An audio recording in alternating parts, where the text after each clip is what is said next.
Okay, good guys, no? Dito tayo ngayon sa Parañaque. Meron tayong service dito guys na Whirlpool. So ang problema nito guys, A12 error. So ang A12 error guys, mahina siya guys mag-drain. So ito po ang ating gagawin ngayon.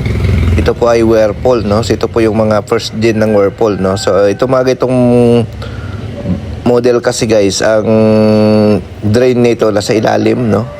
So wala siyang filter dito sa harapan, nandun sa ilalim talaga, no? So yun po ang atin i-check ngayon, no? Kasi nga ayaw guys mag-drain at nagkakaroon siya ng A12 error.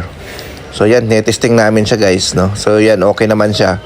So yun lang naman ang problema niya guys, pagdating sa drain, nagkakaroon siya ng A12 error, no? Pag drain time na, no? So ito nga ang aming checkin muna natin guys, no?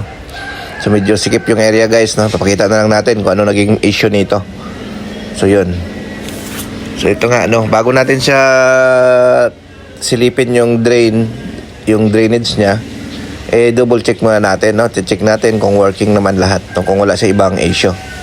So ang error lang naman ito guys is A12, no? So yun. So yan, no. So nandito tayo ngayon guys sa Parañaque, nag-home service tayo, no.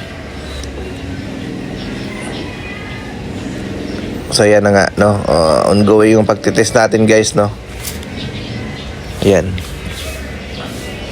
So ito na nga guys, na-check na namin guys. Ito naging problema niya. Ayan, no. Mayroong underwear na kumalang doon sa kanyang drain.